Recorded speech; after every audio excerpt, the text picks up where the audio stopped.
নমস্কার। আমাদের কাছে অনেকেই একটা প্রশ্ন রাখেন যে এই যে হার্ট বা লাংস এর যে অসুবিধেগুলো সেগুলো আমরা আগে থেকে বুঝবো কি করে, কি সিমটম থাকলে আমরা জানতে পারবো যে এই পেশেন্টের কোনো লাংস বা হার্টের প্রবলেম হতে পারে। আসুন আজকে আমরা খুব সাধারণ 5টা সাইন দেখি যেটা খুব আর্লি প্রেজেন্ট করতে পারে এবং সেইটা যদি আমরা ধরে রাখতে পারি, বুঝতে পারি, তাহলে তার ট্রিটমেন্ট করলে এই রোগগুলো অনেক আগেই আটকানো যেতে পারে। মেনলি আমরা আজকে লাংসের প্রবলেমগুলো নিয়ে ডিল করব। প্রথম,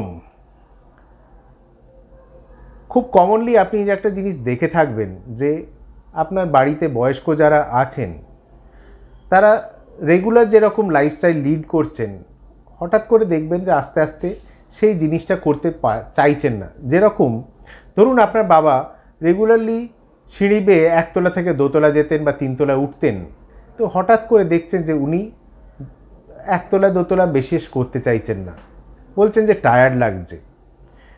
আপনার মা যিনি রেগুলার রান্নাবান্না করতেন, বাইরে গিয়ে একটুখানি সবজিপাতি কিছু কেনাকাটা হয়তো করতেন, কিন্তু সেটাও ছেড়ে দিয়েছেন, বলছেন টায়ার্ড লাগছে।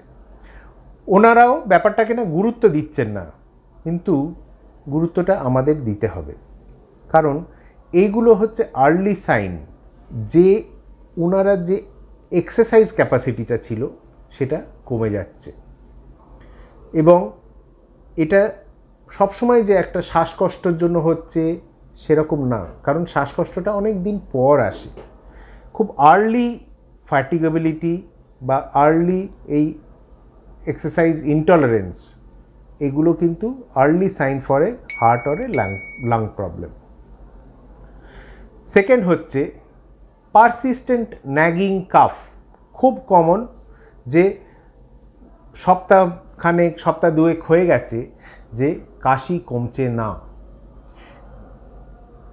ওষুধপত্র খাচ্ছেন, কাশির ওষুধ বাজার থেকে নিয়ে এসছেন, ডাক্তারবাবুকে দেখিয়েছেন, অ্যান্টিবায়োটিক দিয়েছেন, এক্সরে করেছেন, তাতেও সবসময় যে সব কিছু ধরা পড়ছে তা নয়। তো পারসিস্টেন্ট ন্যাগিং কাফ কিন্তু একটা পালমোনারি প্রবলেমসের জন্য খুব আর্লি সাইন, এবং সেটাকে যদি আমরা ইগনোর করি তাহলে কিন্তু আমাদের পরবর্তীকালে সেই প্রবলেমগুলো অনেক বেশি দেখা যায়। খুব কমন যে কারণে ন্যাগিং কাফ বা পারসিস্টেন্ট কাফ হয়, একটা হচ্ছে সিওপিডি।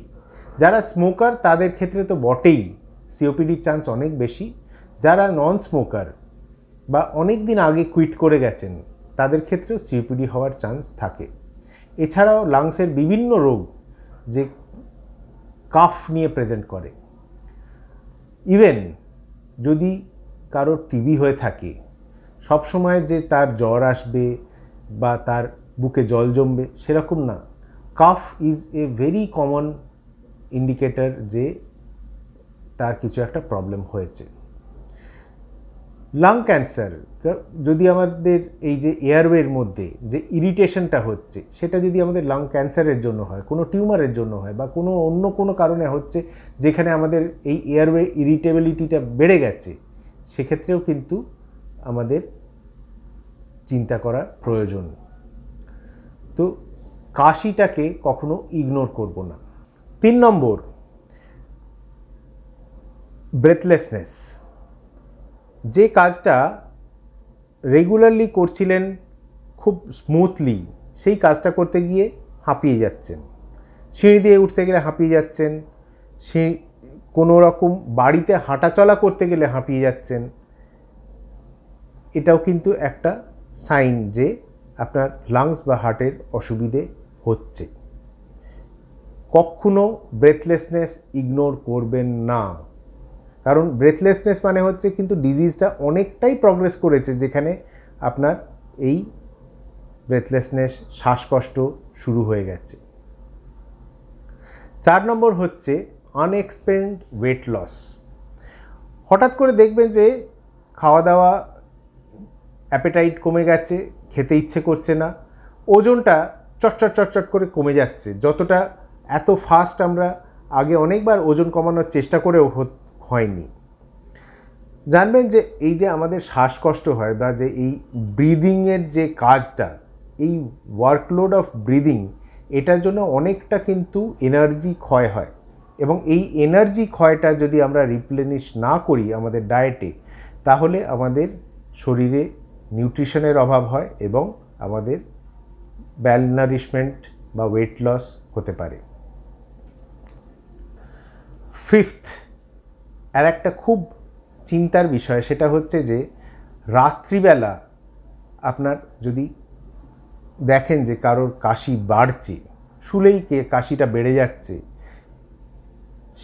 উঠে বসতে থাকতে হচ্ছে, হঠাৎ করে ঘুম ভেঙে যাচ্ছে কাশির দমকে, বা আর্লি মর্নিং উঠলে বেশি কাশি হচ্ছে, সেক্ষেত্রেও কিন্তু আপনার মাথায় রাখতে হবে সেটা লাংস বা হার্টের প্রবলেমের জন্য হচ্ছে।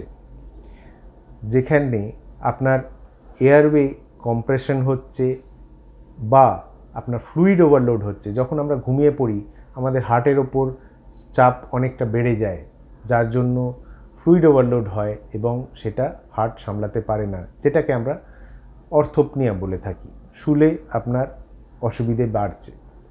তো এই কাশি, হঠাৎ করে মাঝরাত্রির বেড়ে যাওয়া কাশি বা আর্লি মর্নিং কাফ, এগুলো কিন্তু অল ইন্ডিকেটার্স যে আপনার লাংস বা হার্টের অসুবিধে আছে। তো এই 5টা জিনিস, এই 5টা প্রবলেমস যাতে আমরা সাইনগুলো ইগনোর না করি, আমরা সবাই একটু অবহিত থাকলে আর্লি আমরা এই রোগগুলোর চিকিৎসা করলে কিন্তু এই রোগগুলোর থেকে বাড়াবাড়িটা আটকানো যেতে পারে। নমস্কার।